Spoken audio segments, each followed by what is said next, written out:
Bom, pessoal, nessa noite eu queria compartilhar uma mensagem com vocês. Eu espero que eu consiga traduzir aquilo que o Senhor tem colocado no meu coração.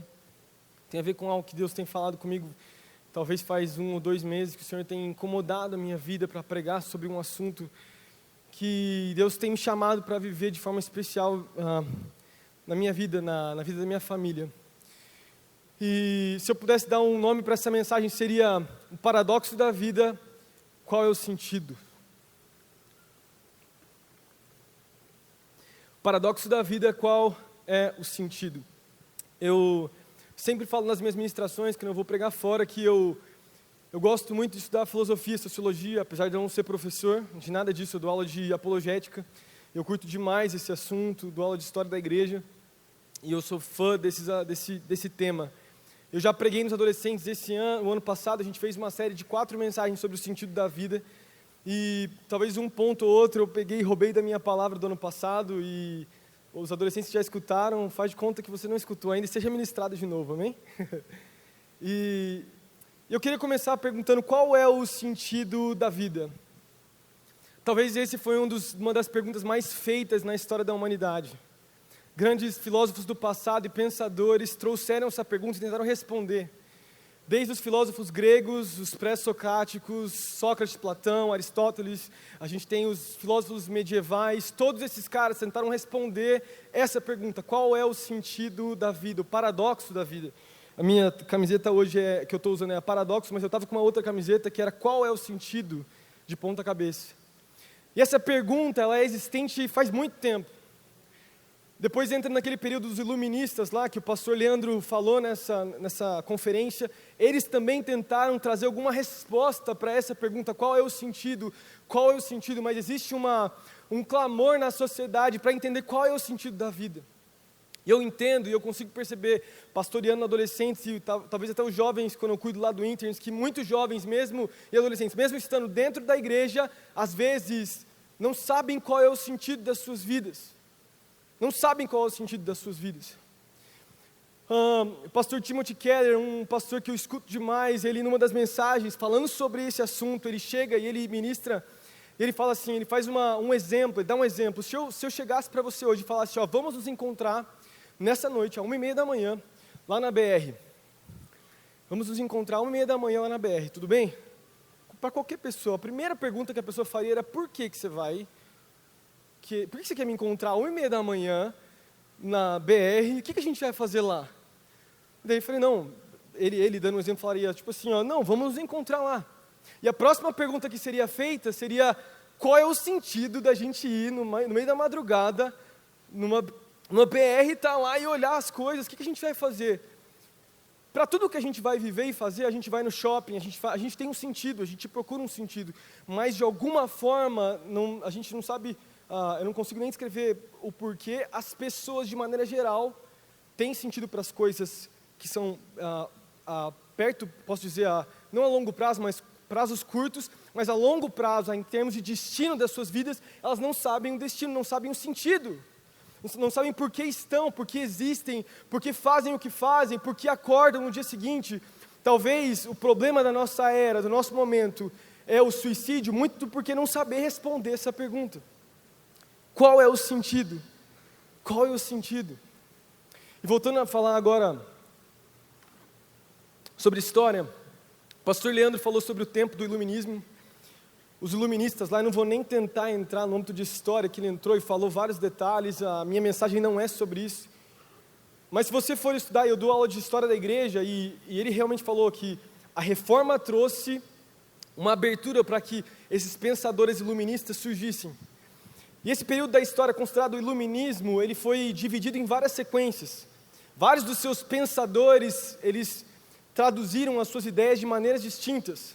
Então você encontra o realismo, você encontra o liberalismo, você encontra o humanismo, você encontra vários tipos de pensamentos de iluminismo dentro do próprio momento do iluminismo na história. Pensadores que entendiam o mundo de forma diferente. No começo, na primeira fase do iluminismo, tem os deístas, que ele falou, o pastor Leandro falou na conferência, né? Que foram os primeiros a pegarem e começarem a entender Deus como talvez um relojoeiro que constrói um relógio, deixa ele funcionando e depois se sai de cena e deixa ele funcionando. Esses foram os deístas. Essa foi a primeira fase dos iluministas. Talvez a maioria dos iluministas trouxeram esse pensamento e carregaram essa verdade desse Deus que fez as coisas, mas não participa delas. Mas depois de um tempo, ele falou inclusive, da Revolução Francesa, passa a Era da Razão, entra a modernidade, a gente chega em um momento da história, e eu queria falar sobre um pensamento específico que reina hoje no nosso mundo, que tem como influência o pensamento iluminismo que vive hoje. E é um pensamento que eu gosto de estudar muito, talvez alguns me acompanham, eu leio muito dos seus livros, é um pensamento chamado niilismo. Eu queria falar sobre esse pensamento hoje, antes como introdução da minha mensagem. Os niilistas, eles têm dois principais pensadores, que foram os fundadores mais ou menos, tem muitos, tá?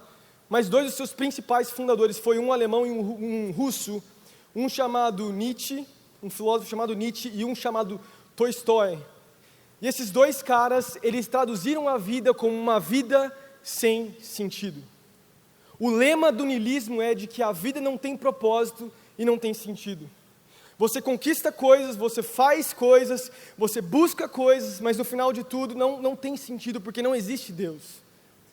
Esses pensamentos já não eram mais de pensadores que entendiam a humanidade, o mundo, como tendo um Deus que criou as coisas e se absteu, saiu da sociedade.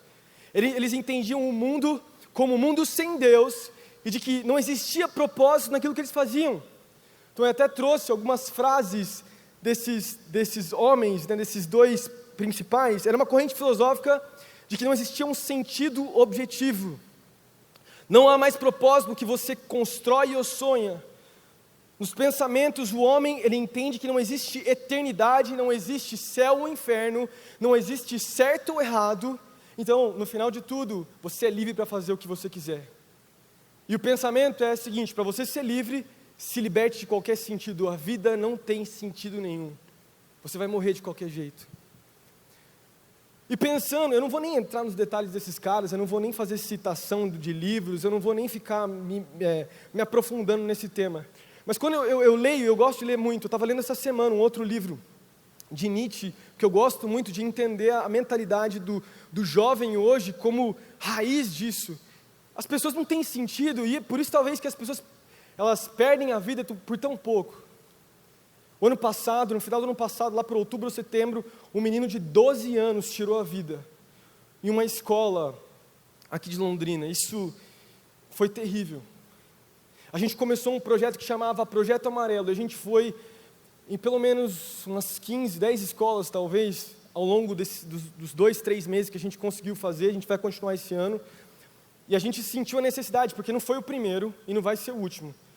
Muitos adolescentes já perderam a vida, não só adolescentes, jovens têm tirado as suas vidas por não entenderem o sentido, de acharem que são livres por não existir um Deus. Então quer dizer, eu não presto conta daquilo que eu faço e vivo, então eu faço o que eu quero, faço sexo à vontade, bebo quanto eu quiser, vivo da forma que eu quiser, conquisto o que eu quiser, porque no final de tudo não importa, não tem Deus. Mas você e eu sabemos que o buraco começa a crescer no coração da pessoa. E a gente começou esse projeto, foi algo lindo. Nós fomos na escola onde esse menino se matou. Tinha uns meninos da igreja que estudavam lá e foi muito legal. A gente entrou com um projeto de apresentar teatro, dança. A Ju, que é a psicóloga do nosso ministério, uma das supervisoras, foi lá, falou sobre o tema. Daí a gente vinha, tentava trazer uma palavra, se a escola não permitia, eu fazia uma oração. E era visível como as pessoas estavam desesperadas por sentido, clamando por sentido nas suas vidas.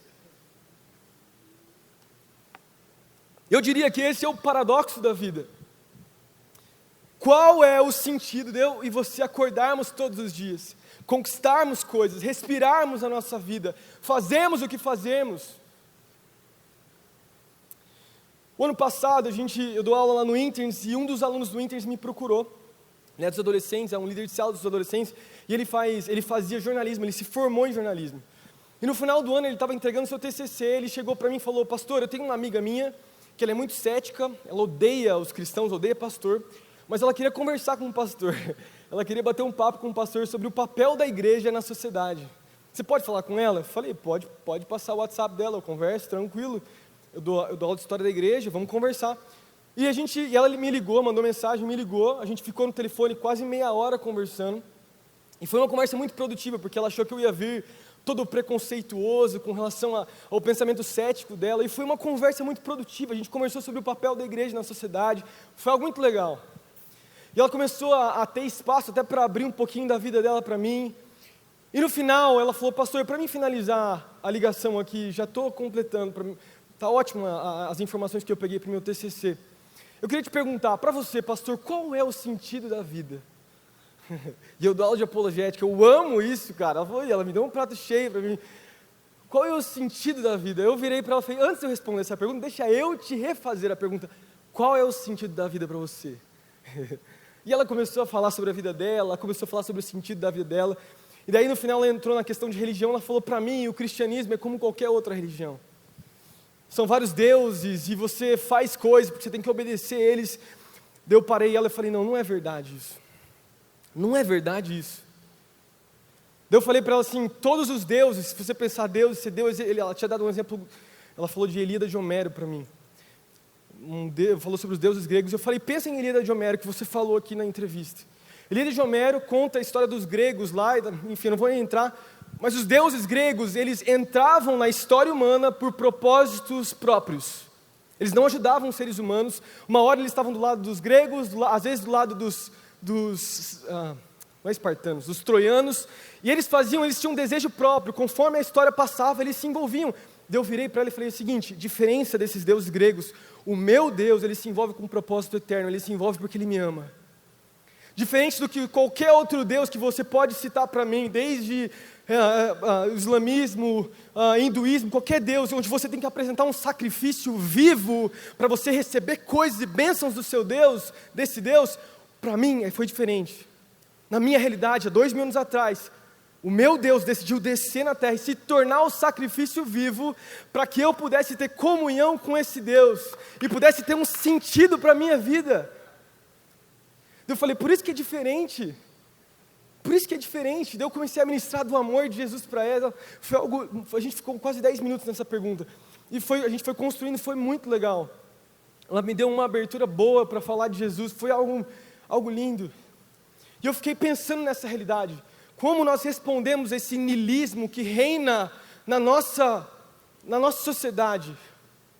Uma sociedade que não tem sentido e valor.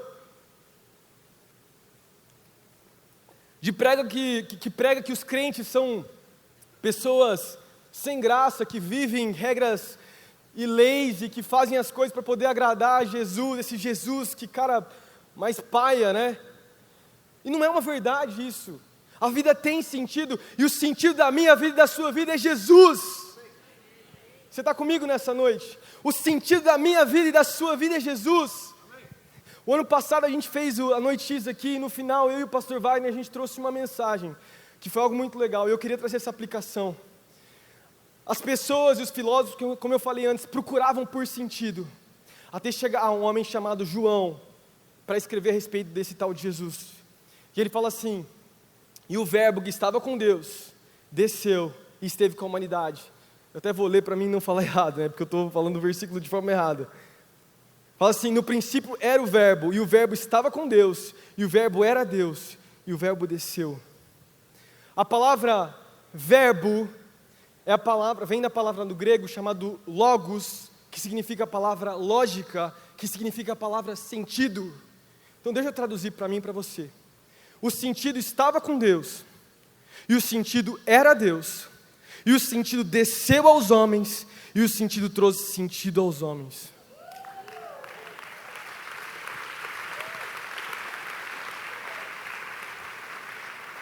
O sentido é Jesus. O sentido é Jesus. Jesus é o sentido da minha vida e da sua vida. Sonhos e conquistas e faculdades e casamento e filhos, tudo isso é passageiro. A única coisa que realmente fica, passageiro não, né? Filhos e família continua. Mas o que eu quero dizer é que a importância de Jesus na nossa vida é o que traz sentido para mim e para você. É aquilo que traz sentido para mim e para você, é o Logos de Jesus, é o Jesus, é o Cristo que reinou e reina nas nossas vidas. Amém? Você está comigo nessa noite? Vou parar de filosofar, vou entrar na Bíblia agora.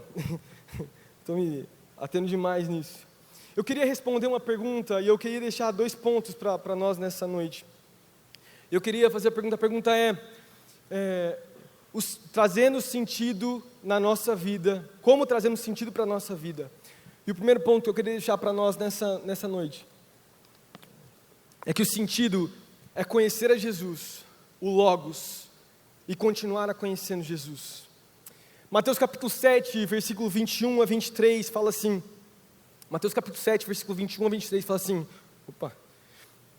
deixa eu borrar aqui para não puxar, fala assim: nem todo aquele que me diz Senhor, Senhor entrará no reino dos céus, mas aquele que faz a vontade do meu Pai que está nos céus. Muitos naqueles dias hão de dizer-me, Senhor, Senhor, porventura não temos nós profetizados em Teu nome não temos expelido demônios, em Teu nome não fazemos muitos milagres? Então, Jesus falando, eu lhes direi explicitamente, nunca vos conheci, apartai-vos de mim, os que praticais iniquidade. Jesus está falando sobre conhecer Ele. Ele estava ali no final, no meio do seu ministério, no final ele também vai falar sobre isso. Mas ele fala o quê? Que chegam pessoas para ele lá no céu e vão falar, Jesus, eu não conheci você, eu não te conhecia, por que eu não estou entrando? Ele vai falar, não, eu não te conheço, aparta-te de mim. João capítulo 17 fala uma coisa interessante também, João capítulo 17 versículo 3 fala assim, e a vida eterna é essa, que te conheçam a ti, o único Deus verdadeiro, e a Jesus Cristo a quem enviaste. Tem 2 palavras gregas muito importantes para nós nesses 2 versículos e ao longo da Bíblia e no Novo Testamento. A palavra conhecer. A palavra conhecer no grego, ela tem 2 palavras muito importantes. É a palavra gnosis e a palavra epignosis. E eu já ministrei sobre isso nos adolescentes. A palavra gnosis, que tem a ver com gnosticismo, tem a ver com uma sabedoria humana e um conhecimento de informação. E a palavra epignosis tem a ver com um conhecimento de relacionamento e de transformação. Quando Jesus fala em Mateus capítulo 7, versículo 21, eu nunca vos conheci, ele fala, eu nunca vos epignosis, eu nunca me relacionei com você, apartai-vos de mim. João capítulo 17, versículo 3 fala, a vida eterna é essa, que te conheçam, que te epignosis, que te conheçam e que se relacionam contigo, para que o único Deus verdadeiro, Jesus Cristo, a quem enviaste. Qual que é o meu ponto desse para mim e para você ter sentido? Eu acabei de falar para você que o sentido da minha vida e da sua vida é Jesus. Ele é o Logos.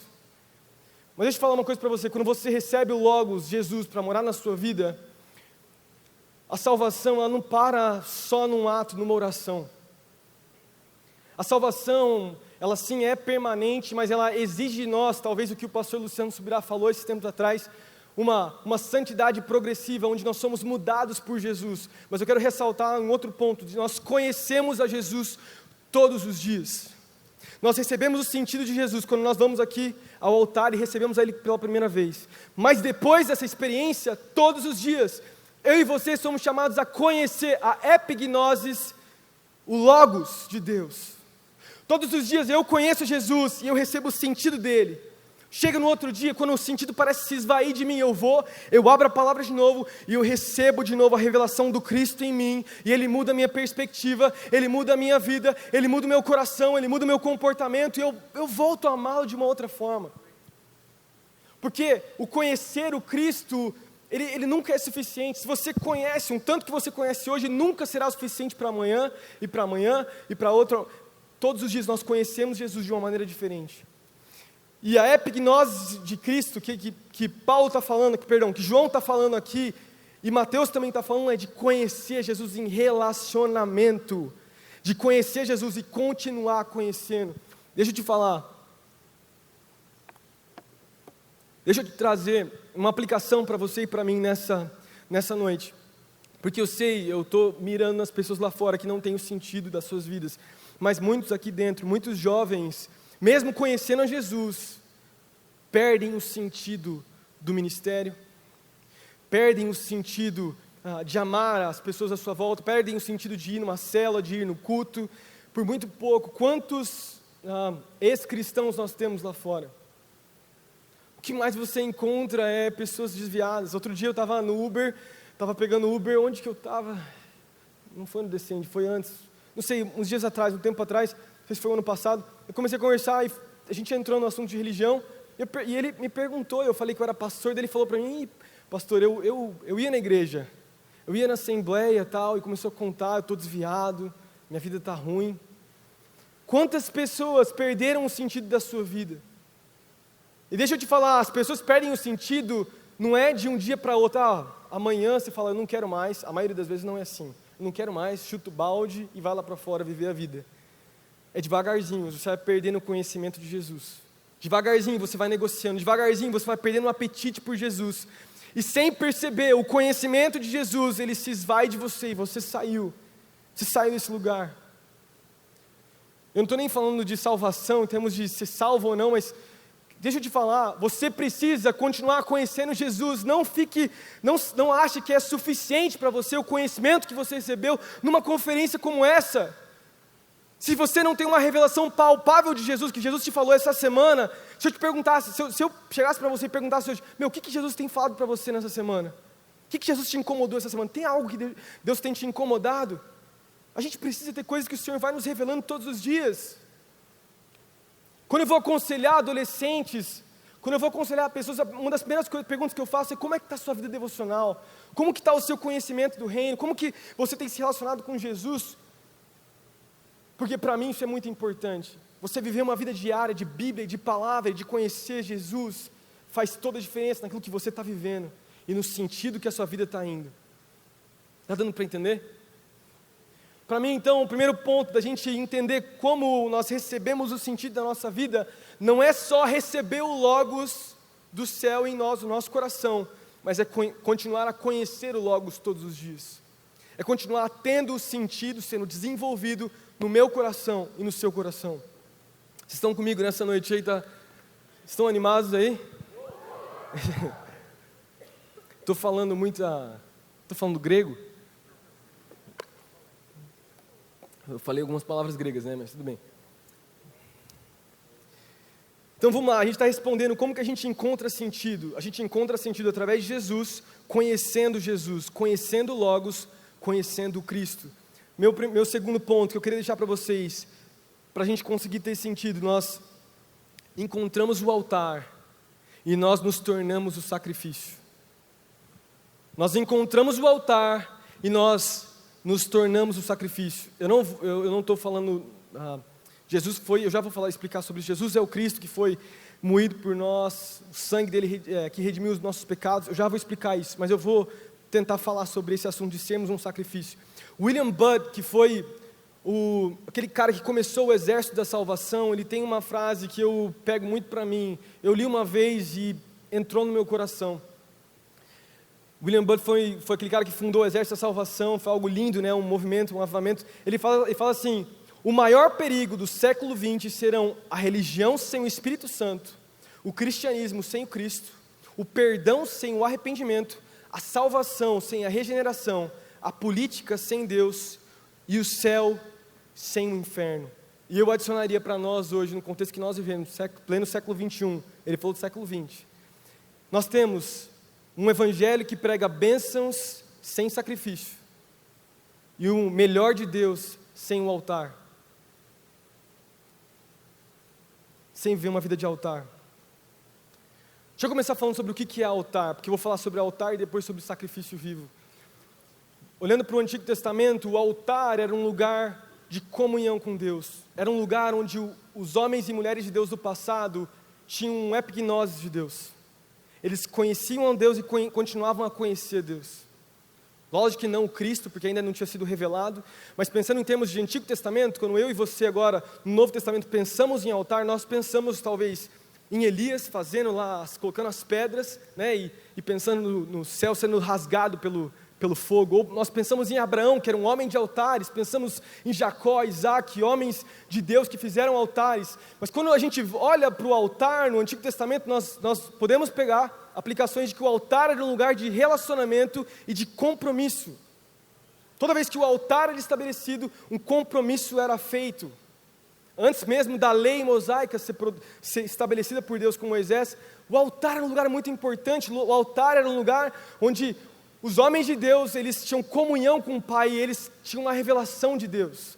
Eles tinham uma epignosis de Deus, que é o que eu estou falando, ministrando nessa noite. Depois, quando entra Moisés, ele liberta o povo lá do Egito, ele recebe as leis de Deus, ele estabelece lá os levitas, é fundamentado um pouco mais de regras para que os sacrifícios e o altar fossem estabelecidos.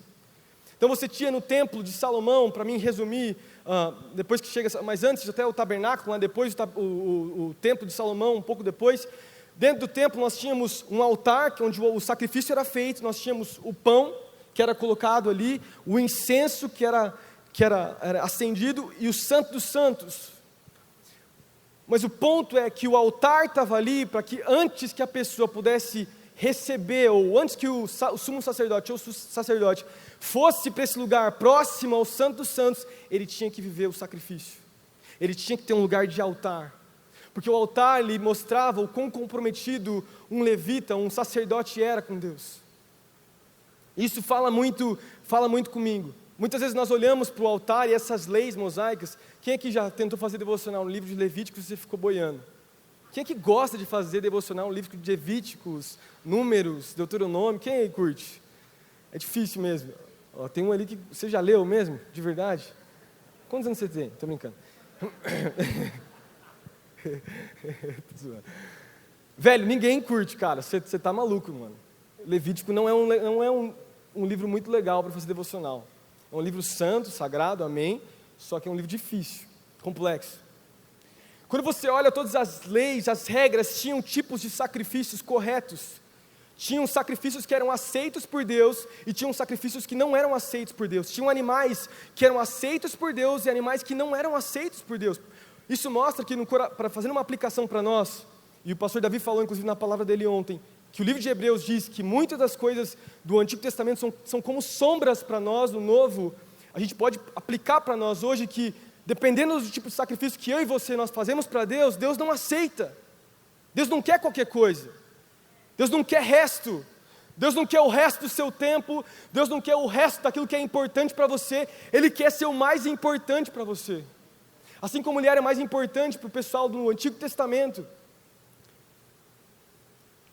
Isso é muito lindo. Deixa eu fazer uma aplicação. A gente pega o altar e talvez a gente lê esses livros do Antigo Testamento, lá em Levítico, Deuteronômio, e a gente se complica, a gente lembra das leis, das regras, e é algo realmente complicado. Mas nós percebemos Deus trazendo luz e clareza através de alguns versículos bíblicos. Quero ler com vocês. Primeiro na vida de Davi. Olha só. Olha o que Davi fala. Salmos capítulo 43, versículo 3 e 4. Fala assim: envia a tua luz e a tua verdade. Elas me guiarão e me levarão ao teu santo monte, ao lugar onde habitas. Então eu irei ao altar de Deus, a Deus, a fonte da minha plena alegria. Com harpa te louvarei, ó Deus, o meu Deus. Olha que descrição que Davi faz do altar. Davi fala que o altar é a fonte da alegria dele. O altar representava, que era o lugar onde o sacrifício estaria, significa que ele era a fonte da alegria dele. O sentido da vida dele, aquilo que ele recebia, os atributos, a comunhão que ele tinha com Deus, vinha através do altar. Quando ele ia para o altar para ministrar ao Senhor, era algo que trazia alegria para ele. Olha outro versículo que é muito legal, você já leu esse salmo antes, Salmos capítulo 84, versículo 1 ao 4, olha só o que fala. Como é agradável o lugar da tua habitação, Senhor dos exércitos. Pode passar. A minha alma anela e até desfalece pelos átrios do Senhor. O meu coração e o meu corpo cantam de alegria, ó Deus vivo, ao Deus vivo. Até o pardal achou um lar, e a andorinha um ninho para si, para abrigar os seus filhotes, um lugar perto do teu altar. Olha que descrição que Davi faz. Davi olha para um pardal, um passarinho, que estava mais próximo que ele do altar. E ele fala assim, ele fica quase que com uma inveja, um ciúmes daquele pardal. Ele fala, olha que alegria, o pardal, ele encontrou um lugar para fazer ninho perto do teu altar. Esse é o meu desejo. Olha a revelação que Davi tem no Antigo Testamento. O altar não era uma simples lei e regra para Davi. O altar era um lugar precioso para Davi. O altar era um lugar de alegria, de felicidade, de amor, onde o sentido da vida de Davi era levantado, onde ele entendia quem ele era. Isso é muito lindo. Pensa comigo, por que Davi é considerado o homem segundo o coração de Deus? Por que Davi era considerado o homem segundo o coração de Deus? Eu quero responder essa pergunta, porque Davi, para mim, a resposta é: Davi sabia onde era o altar.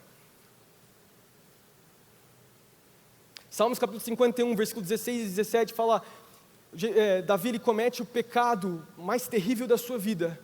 E depois de cometer o pecado, né, tudo acontecer lá com Batseba e tudo, ele fala assim no versículo 16: Deus, não te deleitas em sacrifícios, nem te agradas em holocaustos, senão eu os traria. Os sacrifícios que agradam a Deus são um espírito quebrantado e um coração quebrantado e contrito. Ó Deus, não desprezarás. Olha que lindo, Davi entendendo que muito mais do que sacrifício, muito mais do que viver uma lei veterotestamentária, né, uma lei do Antigo Testamento, era viver uma vida de coração voltado para Deus. Era como se Davi, um espaço de tempo, abrisse um Novo Testamento na cabeça de Davi, assim, ó. E ele tivesse a revelação de que mais importante do que fazer sacrifícios para Deus, era um coração quebrantado diante do Senhor.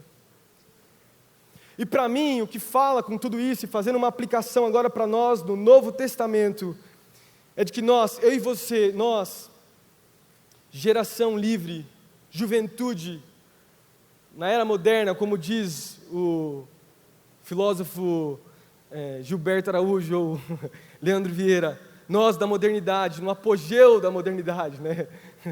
Usa sempre as palavras bem complexas para tentar deixar mais bonito. Não estou falando deles, estou falando de mim. Para mim, sabe o que falta na nossa geração? Um altar de arrependimento. Cara, eu me lembro da minha adolescência, como eu cresci vindo ao altar. Eu não consigo contar no dedo quantos acampamentos Deus falou comigo. E eu fui confrontado pelo altar, pela presença de Jesus. E eu fui para o altar e eu me quebrantei. E é como se um altar de quebrantamento, um altar de um coração realmente contrito ao Senhor viesse sobre mim. Eu consigo me lembrar de várias experiências que eu tive com Jesus no altar. Numa época onde muitos pregadores não têm ressaltado a importância do altar, a importância de uma vida de quebrantamento, de arrependimento, de uma vida de obediência, eu quero te dizer nessa noite, para você viver uma vida com sentido, no paradoxo da sua vida, para você ter sentido de quem você é, você precisa conhecer o Logos, você precisa viver o Logos, conhecendo Ele todos os dias, mas não só isso, depois de conhecer, você precisa quebrantar a sua vida num lugar de comunhão chamado altar. Porque o altar é aquilo que te dá verdadeiro entendimento do que você está vivendo como experiência própria. Tem sido pregado um evangelho que não exige mudança. E eu até coloquei aqui o livro de Coríntios, 2 Coríntios capítulo 7, versículo 10. Vejam que a tristeza, segundo Deus, produz em vocês dedicação, desculpas, uma indignação e um temor. Tem muitas pessoas pregando contra a tristeza, uma vida cristã que não tem tristeza, que só tem alegria, que não tem altar, não tem quebrantamento. Deixa eu te falar, a tristeza mediante ao cristianismo, o verdadeiro cristianismo, é uma tristeza que produz em nós uma verdadeira alegria e um sentido para mim e para você. E isso o apóstolo Paulo lhe fundamenta para nós. Eu quero te dizer nessa noite, nós precisamos parar de ver uma vida confortável sem vir ao altar. Eu me lembro quando eu supervisionava, cuidando, né, não era nem pastor, muitas vezes supervisor ou líder de célula, muitas vezes o meu pastor às vezes estava pregando, e aí, não mais no meu tempo de adolescência, onde eu vi o altar, às vezes eu estava recebendo a palavra do pastor com olhos muito críticos, e eu sabia que às vezes o altar era para mim, mas eu não ia por vergonha. Eu não via necessidade do altar mais na minha vida. Parece que chega um momento no nosso entendimento bíblico e na nossa maturidade cristã, que a gente fala assim: o altar não é mais para mim. Eu não preciso mais de altar. E eu quero te dizer nessa noite que o altar nos dá uma ótica diferente daquela que nós estamos vivendo. Todo mundo precisa de altar. Todo mundo precisa de um entendimento, todo mundo precisa de um altar de arrependimento, de quebrantamento, de amor. É um paradoxo do altar, que eu posso dizer. A gente precisa disso. Numa sociedade que fala, não existe pecado, não tem essa de pecado, velho, você não precisa se arrepender, só esquece. Você fez alguma coisa que talvez você não ache legal ter feito, deixa esfriar, deixa baixar a poeira, depois não precisa resolver nada, está tudo certo. Esse não é o pensamento de Deus para mim e para você. O pensamento de Deus para mim e para você é um pensamento talvez paradoxal, que não faz sentido para a sua carne vir ao altar e ser queimada pelo fogo do Espírito. Para mim, finalizar, eu já queria chamar os músicos para subirem aqui.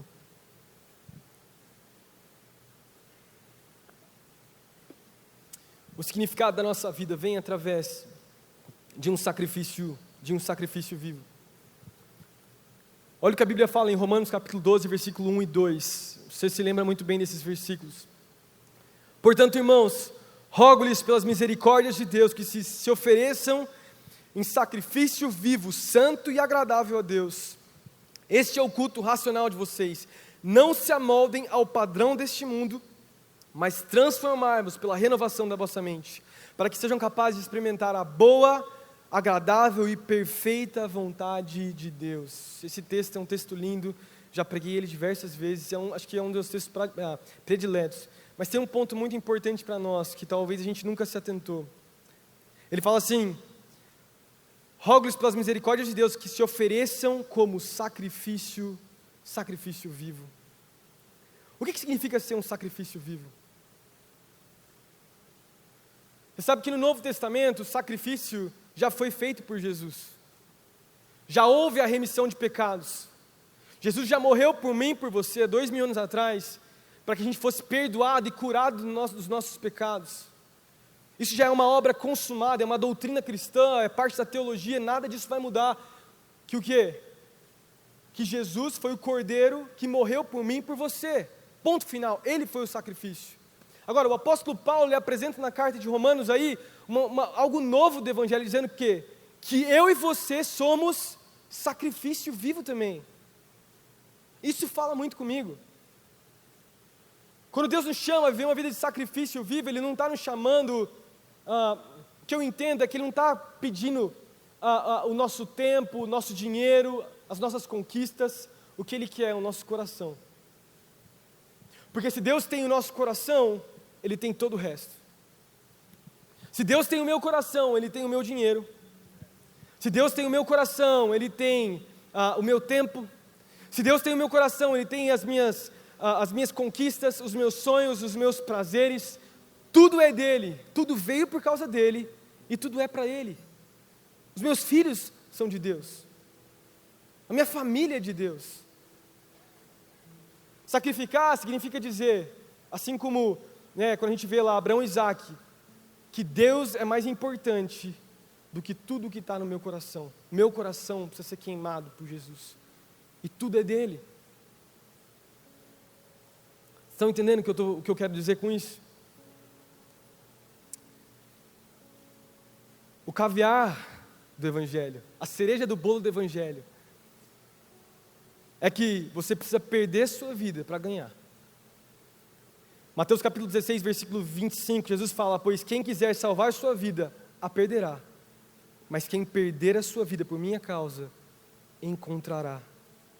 Como que você perde sua vida? Deixa eu te falar como que você perde a sua vida, como Jesus falou. Você coloca a sua vida no altar. O altar é um lugar de fogo. É um lugar que queima. É um lugar que dói. 1 Pedro, no livro de Pedro, Pedro vai falar que eu e você, nós temos pedras preciosas, nós temos ouro na nossa vida. E para que o ouro fosse refinado, deixa eu fazer uma aplicação ao altar, ao fogo. Para que o ouro fosse refinado e fosse colocado, precisava haver fogo para ser queimado e todas as impurezas saíssem. E quando elas saíssem, aquilo de melhor que existe na nossa vida viria. O fogo então faria o trabalho de Deus. Todos nós temos isso.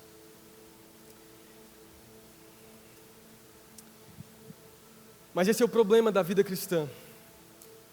Não é confortável viver no fogo. A maioria do tempo não é confortável. E muitas vezes nós desenvolvemos um evangelho do conforto. Nós queremos a luz boa, nós queremos o som bom, nós queremos o ar bom, nós queremos as cadeiras boas. Nós queremos um estacionamento bom, onde meu carro vai ser cuidado. Eu quero um horário bom para mim ir na célula, porque se não tiver bom horário eu não vou na célula. Eu quero um líder que não fique me confrontando, um líder que me ame o tempo todo, do meu jeito, do jeito que eu quero ser amado. Um evangelho que não exige fogo. E eu sinto que o meu trabalho como pastor aqui nessa casa, e agora eu falo com aqueles que são meus, os meninos que eu cuido. Eu vim para desconfortar os confortáveis e confortar aqueles de fora que estão desconfortáveis.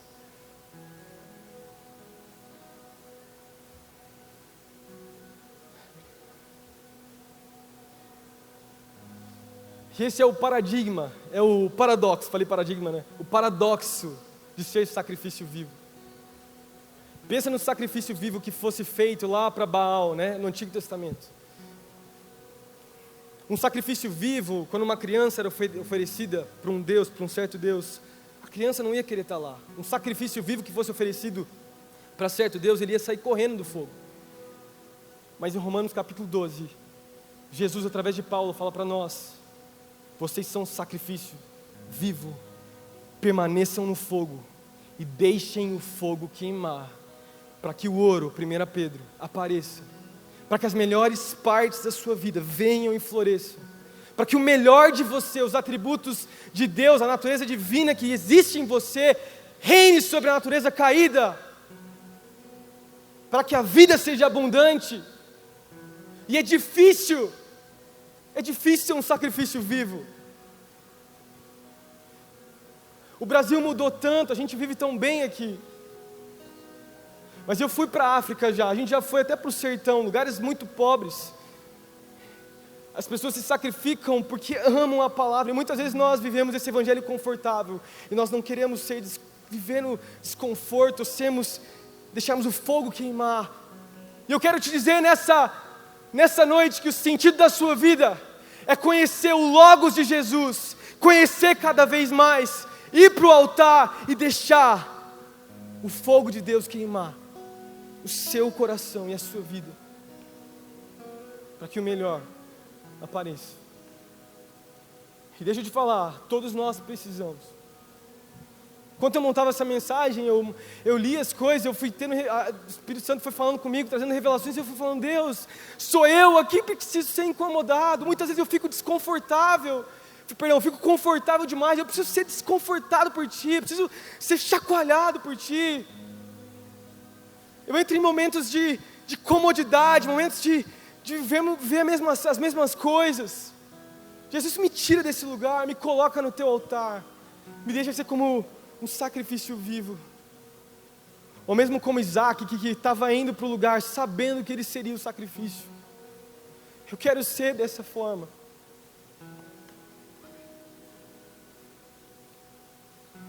Jesus está nos chamando nessa noite. Esse é o meu convite para você. Essa foi a minha mensagem, essa foi a minha palavra. O sentido da vida, ele é encontrado nesse lugar de sacrifício, lugar de comunhão, lugar de aliança, de relacionamento, lugar de um amor que não nos deixa como estamos. Feche seus olhos.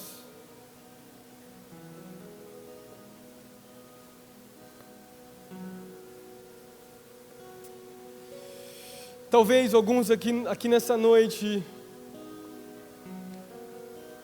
você é novo e você sabe que você precisa ser chacoalhado por Deus. Talvez você aqui nessa noite, você está no ministério há muito tempo, e você precisa ser chacoalhado por Deus, você precisa ser incomodado por Jesus, você precisa ser transformado, precisa voltar ao sentido da sua vida, o sentido do seu ministério, o do porquê amar as pessoas, do porquê gastar o seu tempo, do porquê vir ao altar. E esse é um convite para você nessa noite, para todos aqueles que talvez você se identifique de alguma forma que precisa sair do conforto. Eu queria convidar você nessa noite que você entende que essa é uma necessidade para a sua vida, eu queria orar com você. Essa é uma mensagem para mim. Vem aqui na frente, enquanto nós cantamos uma canção. Em nome de Jesus.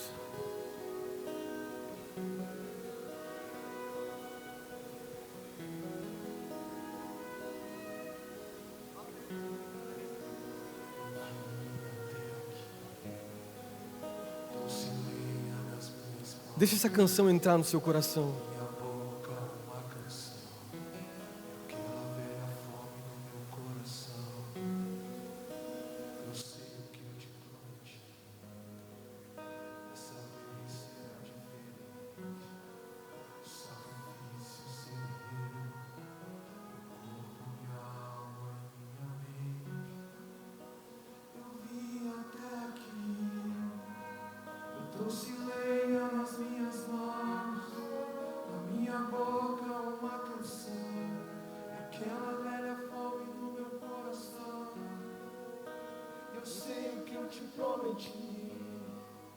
Dessa vez será diferente. O sacrifício serei eu, meu corpo, minha alma e minha mente. Eu vim até aqui. Você que está aí atrás, eu creio que esse é o momento de todos nós entendemos que somos um sacrifício vivo ao Senhor. O Senhor está nos atraindo para a sua presença, para nos apaixonarmos de novo, para nos transformar. Existem níveis mais profundos que o Senhor está nos convidando a viver, mas precisa queimar, algo precisa ser feito nas nossas vidas. Você está aí atrás, feche seus olhos, deixa o Senhor falar com você.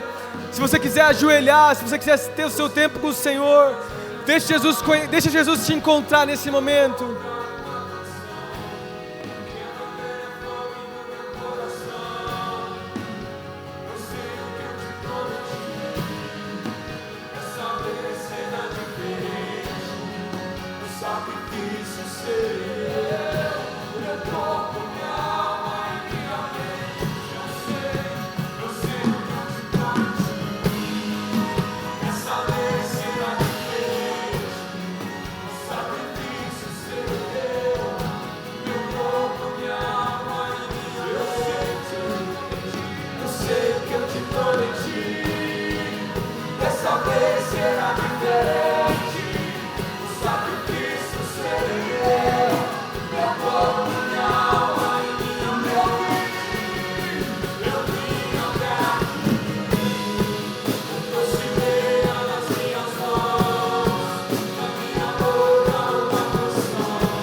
Eu sinto agora nesse momento o Senhor falando com alguns aqui.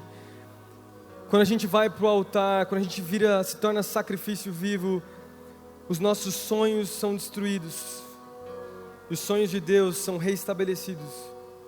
As nossas conquistas são diminuídas. E as conquistas de Deus são estabelecidas.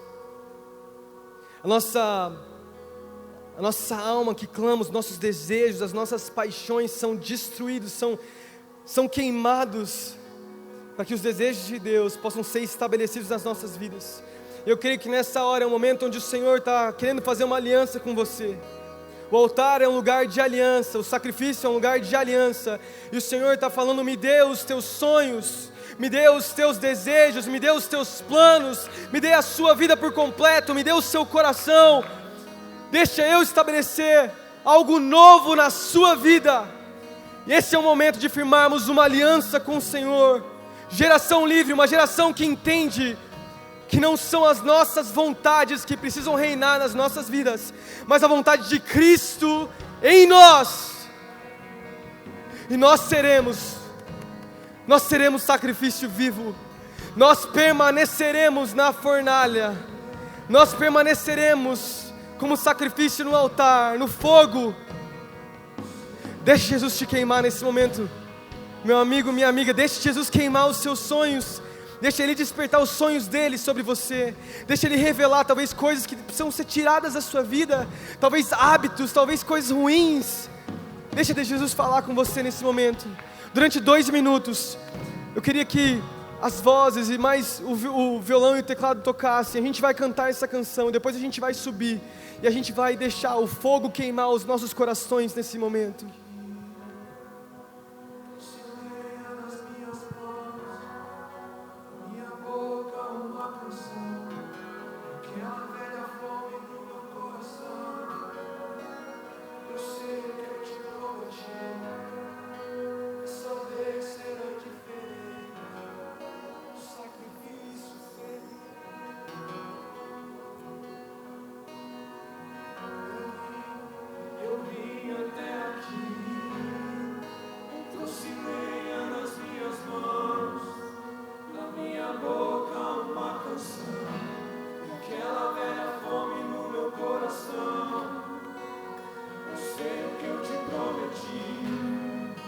Dessa vez será diferente, o sacrifício serei eu, meu corpo, minha alma e minha mente. Eu vim até aqui, eu trouxe lenha nas minhas mãos, na minha boca uma canção, e aquela velha fome no meu coração, e eu sei o que eu te prometi. Dessa vez será diferente, o sacrifício serei eu, meu corpo, minha alma e minha mente. Eu vim até aqui, eu trouxe lenha nas minhas mãos, na minha boca uma canção, e aquela velha fome no meu coração. Eu sei o que eu te prometi. Dessa vez será diferente, o sacrifício serei eu, o meu corpo, minha alma e minha mente.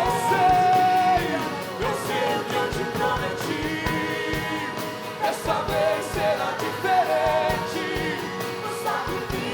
Dessa vez será diferente, o sacrifício serei eu, meu corpo, minha alma e minha mente. Eu vim até aqui, lenha nas minhas mãos, minha boca uma canção.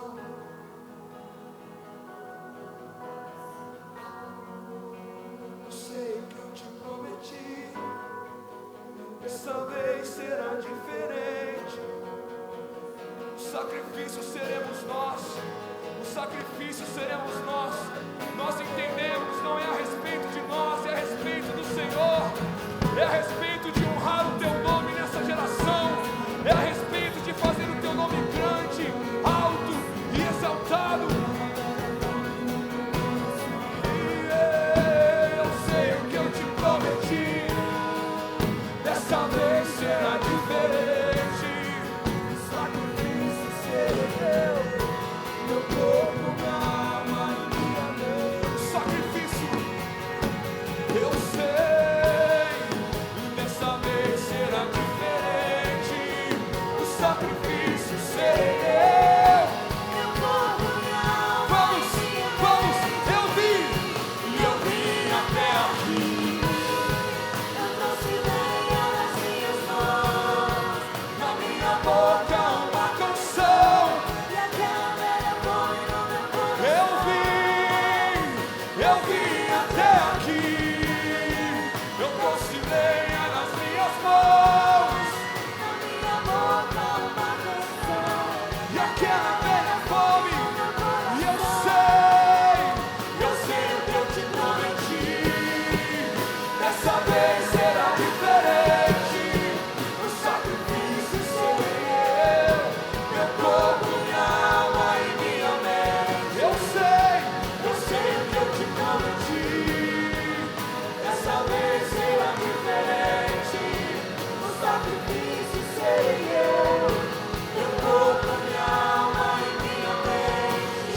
Amém, Jesus. Pai, nessa noite nós entendemos, Pai, Tu és o sentido da nossa vida, Jesus. Nada, Jesus, nada, conquistas, Pai, coisas que temos, Jesus, sonhos próprios, dinheiro, nada disso, Deus, traz sentido. Tu és o sentido da minha vida, Pai, Tu és o sentido das nossas vidas. Pai, nós queremos Te conhecer cada vez mais, Pai. Nós queremos queimar no Teu fogo. Deus, nós queremos nos consagrar, nós fazemos uma aliança, Pai, contigo nessa noite. Nós Te desejamos de todo o nosso coração. Eu oro agora, Pai, por sonhos sendo reestabelecidos da Tua parte. Pai, prioridades, Jesus, que estavam erradas estão sendo reestabelecidas. O coração de muitos agora, a prioridade está sendo voltada a Ti, Jesus. O trono do coração de muitos jovens e adolescentes aqui está sendo colocado novamente. Cristo Jesus, Pai, Tu reinas sobre as nossas vidas. Nessa noite, Pai, nós oramos e nós dizemos, Pai, que pertencemos a Ti. Deus, aqueles que talvez estão distantes de Ti, Jesus, que não caminham há muito tempo contigo, Pai, traz de volta o Teu amor, a Tua graça. Tu és um Deus tão misericordioso, um Deus tão cheio de amor, um Deus tão compassivo, Pai. Um Deus tão bondoso, Jesus, um Deus tão amoroso, um Deus tão gracioso. Nós somos tão gratos, Pai, pela Tua graça, Jesus, que nos alcançou e nos tirou do império das trevas e nos trouxe para a Tua maravilhosa luz. Nós somos tão gratos a Ti, Jesus. Vem e reina sobre os nossos corações, reina sobre as nossas vidas. Nós dizemos isso nessa noite, Pai, em nome de Jesus. Amém, amém. Dê uma salva de palmas ao Senhor. Aleluia.